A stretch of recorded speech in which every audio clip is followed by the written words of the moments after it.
Hey, what's going on YouTube? Mike here again. This time I want to do something different. I wanted to do Q&A. I've been getting a lot of emails, and unfortunately, I'm guilty. I haven't really replied to a lot of them.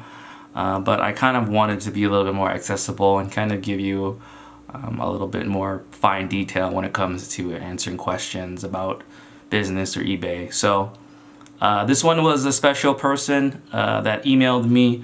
They go by KC. I wanted to read their email and hopefully you can learn something from it.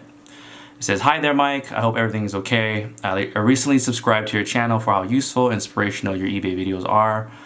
I started eBay 2 years ago, and today I have close to 15K in total gross sales. Although that may seem a lot, you and I know that it's not a lot of profit, haha. I'm currently part-time as a bowling mechanic, woo-woo, bowling, love it, and full-time in college. I was wondering if you could answer my question, as I would greatly appreciate your expertise. Tax situation. I have done 15K in gross profit, but maybe 10% of that is actual profit. Right, I know, that's barely a margin. I was wondering how I would file my taxes. PayPal has not sent me any tax forms yet, but I am expecting it as soon as I might hit the 20K threshold.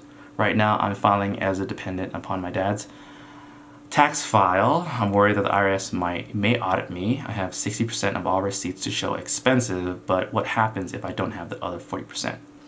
And it says, number 2, on your SEMA 2013 video, you mentioned how you get your suppliers. I'm slightly socially unaware. I don't know per se what that means. You put in quotations. And have a hard time striking conversations. Okay, maybe that's it. I was wondering what your steps are on talking with someone. Have you ever cold called before to get suppliers? You don't have to tell me everything. Maybe short and concise. Thank you, and I hope to create some more e-commerce videos. Have a great day." Well, thank you, KC, for subscribing. And it's a very well written, thought out question. Usually people have like generic questions like, "Hey man, what do you sell?" But you were very, your questions were very to the point. So tax situation, okay. First of all, I know KC has read up on, PayPal. The rule is with PayPal and getting, credit card payments, debit card payments from your buyers, there is a 1099 that you receive, okay? So if you are a private contractor, you get a 1099. You're self-employed. As a self-employed person, at the end of, usually the deadline is January 31st. PayPal will send you a 1099 tax form. That means they report your sales to the IRS. Now, there's 2 ways to break the threshold. The first threshold is $20,000. Once it's either $20,000 or 200 transactions. So it's either or. So even if you don't break to $20,000, if you have over 200 little individual ones, they will send you a 1099. Usually PayPal will give you a notice and say, "Hey, unless you fill out your information, whether it be your social or your EIN, employee identification number, some type of way, sometimes some type of IRS identification number. You have to give them that information, and from there, they will now send you the 1099 form, and they will basically tell the IRS this is what you got paid. So how it works is you don't pay taxes on your gross sales. You pay taxes on your profit. So KC, you're going to be paying, you said 15K in gross profit or sale, and 10% of that is actual profit. So that's going to mean that you pay taxes on $1,500. And you're saying, you're scared they might audit you. Highly unlikely they're going to audit you. The IRS is probably not going to spend that much time at all on small fry. I hate to put it that way, but they're not going to send an officer to come and check on you. As long as your paperwork adds up, you're fine. What you do, what you do is that I have 60% of all receipts and 40% of what do I do with the rest. Technically, you want to have at least 5 years of your previous transactions of everything. IRS, I think they changed it. I think it used to have been 7 years, but now it went down to 5 years. If they audit you, they're going to go back 5 years. So what happens is, for those of you who buy, off people, Craigslist or whatnot, you want to write bill of sales.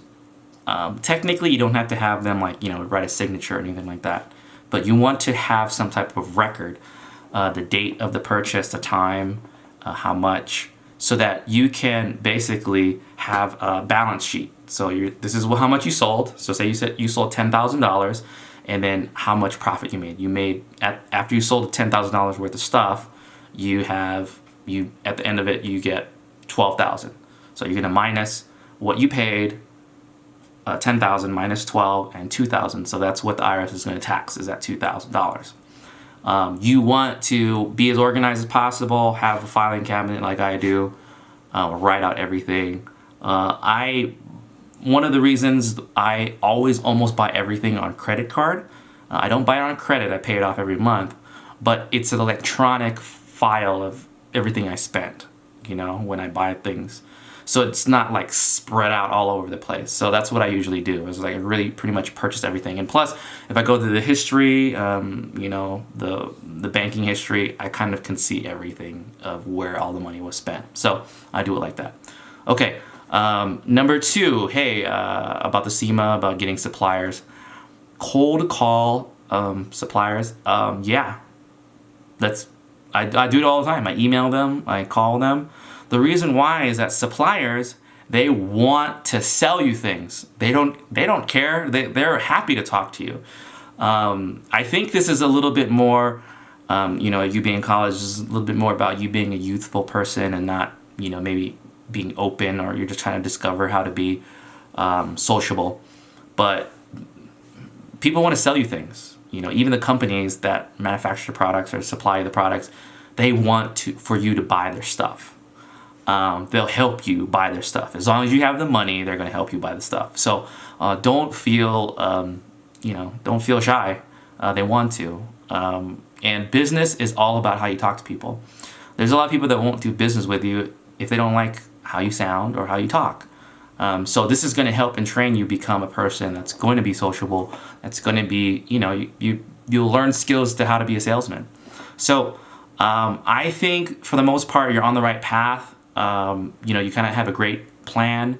I want you to continue to strive and grow as an individual and learn, really learn from guys that are doing it before you. Find mentors.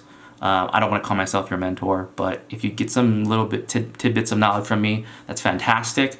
But yes, make sure when you do, when you do go to suppliers, you're going to have all your licensing, and you're going to have to have everything legit. They're not going to mess with you if you don't. So go get your business license, go get a tax identification number, a resale number, everything before. And there's no, I'm sure certain places don't even have age limits of how old you have to be to get a business license. Some other places are about 18 years old. So anyway, man, KC, hey man, I enjoy you. If any of you guys who watch me have any questions, feel free to email me. I cannot promise I'm going to answer them all, because I do get a lot of questions either through Facebook, Instagram, and YouTube. But I wanted to tackle this one because he had very good questions, and I wanted to help Casey out. Casey, thank you for subscribing. And for the rest of you, please like, please subscribe. Until next video, peace.